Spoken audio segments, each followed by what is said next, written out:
We are going to go ahead and move along to Zachary Johorski. If you are ready, sir, you may go ahead. Thanks, Jay. Hi, everybody. It's good to be with you. My name is Zachary Johorski. I'm the Associate Director of Public Policy at the National Association of State Departments of Agriculture. It's a real pleasure to be with you. I have the distinct honor to work with Julie a lot. We co-host the APHIS call every month with our membership. It's a small world. It's great to connect with Jay as well. In a past life, I worked at the Pennsylvania Department of Agriculture and the Bureau of Markets Development. I'd worked doing the buy local program and then the agricultural and community affairs program.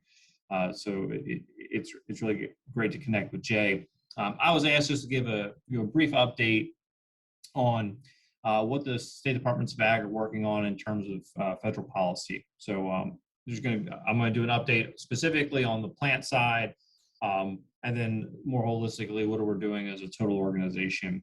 In my role as an associate director, I'm responsible for the policy areas of food systems and nutrition, natural resources and the environment, specifically climate change, and then the one most relevant to you is the Plant and Pesticide Committee.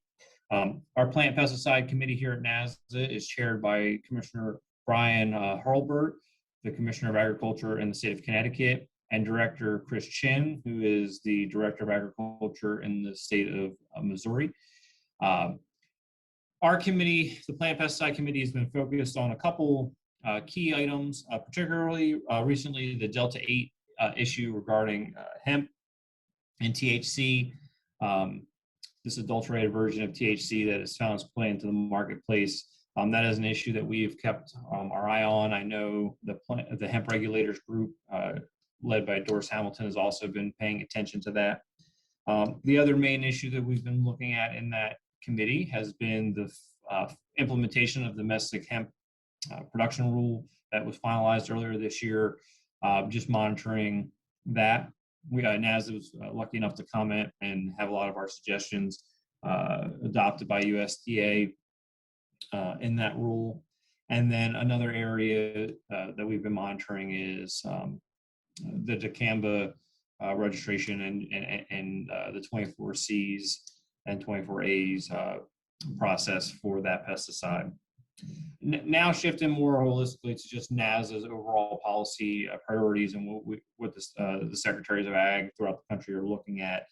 Right now in Washington, big focus is on climate change. NASDA was fortunate enough to join the Food and Agricultural Climate Alliance last year as one of the founding 8 members. NASDA helped shape 40 different policy recommendations to help lead ag in the conversation. Those policy recommendations can be found at www.agclimatealliance.com. And they really focus around 3 basic principles of voluntary, science-based, and incentive-based approaches to climate solutions for agriculture. That has been one of the areas the NASDA members spend a lot of time, as we believe ag can be a leading voice and a leading solution in the climate change discussion here in Washington.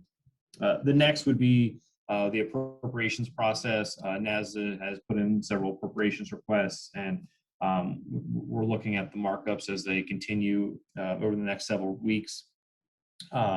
Infrastructure.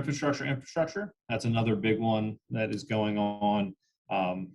That is not my specific policy area, but it is an area that is highly being discussed here in Washington.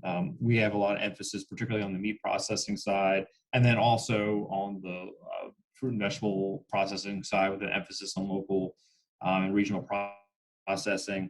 NASDA has also been a big advocate and been working with our secretaries to encourage the vaccine rollout and to get more vaccinations to rural America. That has been another big NASDA priority. And then I'll just close my update with a few key dates that are coming up. NASDA's annual meeting will be at the end of September, September 19th. It kicks off in Louisville, Kentucky. We'll be having our annual meeting. For those of you who are able to attend physically, we'd love to have you, but also I understand, again, being a previous State Department of Ag employee, not a lot of people get to travel to these types of events, but we are going to be offering a virtual component at a really reasonable rate so that you can tune into the content. I would encourage all the members here to tune into the plant committee meeting.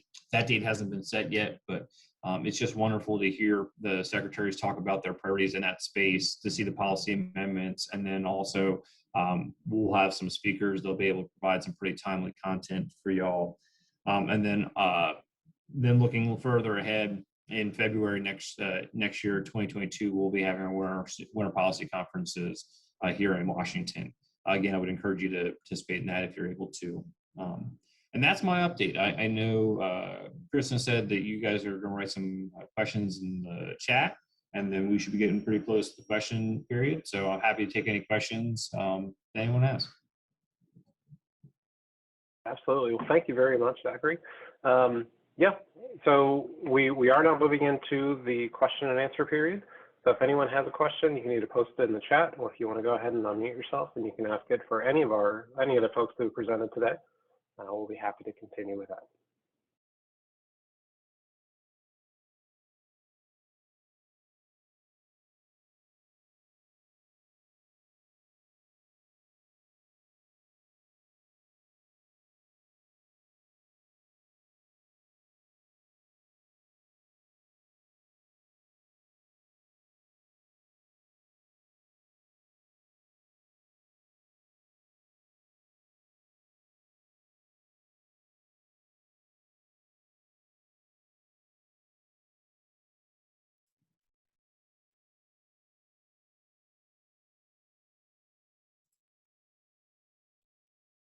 Okay.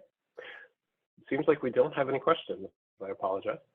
Well, if you're like me, a lot of times your best questions come after the meeting. I'll leave my email in the chat.